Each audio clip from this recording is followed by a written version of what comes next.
नमस्कार साथियों, मैं डॉक्टर राजीव सिंह अपने चैनल अनुभूति में आप सबका एक बार फिर से स्वागत करता हूं। और साथियों, आज एक बहुत ही इंपॉर्टेंट डिस्कशन के लिए यहां पर हैं और वो ये है कि पशु के ब्याने के बाद उसकी काविंग हो गई, हमारी गाय भैंस ने बच्चा दे दिया और उसके बाद वो ठीक तरह से दूध नहीं दे रहा। कई बार ना के बराबर दूध दे रहा है और कई बार दे रहा है तो बहुत ही कम क्वांटिटी में दे रहा है। तो इसकी क्या क्या वजह हो सकती हैं और इसके क्या क्या उपचार हो सकते हैं, आज हम उन सभी बातों पर एक चर्चा करते हैं। आइए जानते हैं।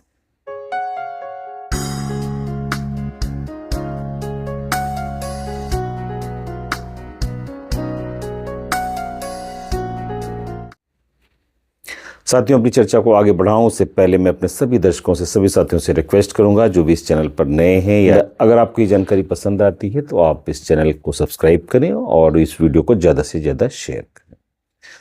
तो साथियों, आज हम बात कर रहे हैं एक ऐसी कंडीशन की, पशु ब्याया और फिर बिल्कुल ना के बराबर दूध दे रहा है, बड़ा मुश्किल से दूध दे रहा है। अब उसकी वजह कई बार साइकोलॉजिकल होती है कि काफ यानी जो बछड़ा है या पड्डा है उसकी असमय मृत्यु हो जाए तो उसके बाद भी जो है भैंस है दूध देना बिल्कुल बंद कर देती है। इसके अलावा क्या वजह होती हैं? इसके अलावा जो दो मुख्य वजह हैं उसमें सबसे पहला है कि कोई यूटेराइन इन्फेक्शन हो।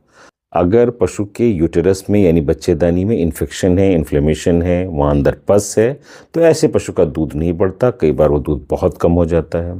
तो हमें इस बात को इंश्योर करना होगा कि ऐसा पशु जो दूध बहुत कम दे रहा है या नाक के बराबर दे रहा है, कहीं उसे यूटेराइन इन्फेक्शन तो नहीं है, उसकी बच्चेदानी में कोई पस या इन्फ्लेमेशन ना हो। इसके लिए तत्काल उपाय करने की ज़रूरत है।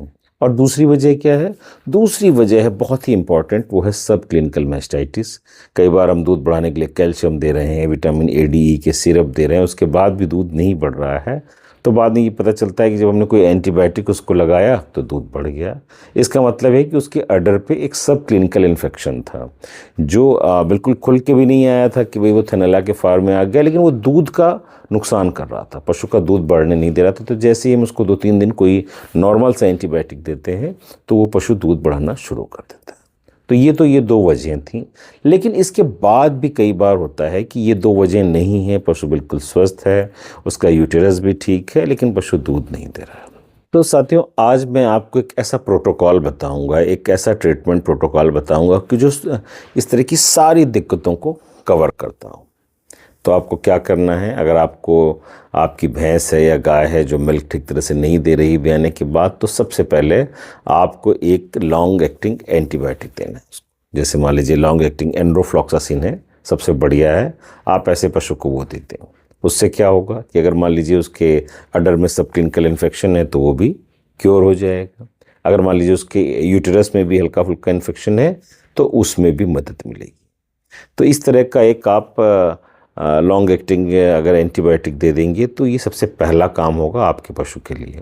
दूसरा काम आप ये करेंगे कि अगर जरा सी भी ये शंका है कि पशु के यूटेरस में कोई इन्फ्लेमेशन हो सकता है, कोई इन्फेक्शन हो सकता है, मेट्राइटिस हो सकती है, तो आपको अपने पशु को PGF-2 ये क्लोप्रास्टिनॉल, इस तरह के जो प्रिपरेशन मार्केट में अवेलेबल हैं, वेटमेट, प्रेग्मा, जोलकोल, तमाम नामों से आ रही हैं, तो उसका एक शॉट अपने पशु को दे दें।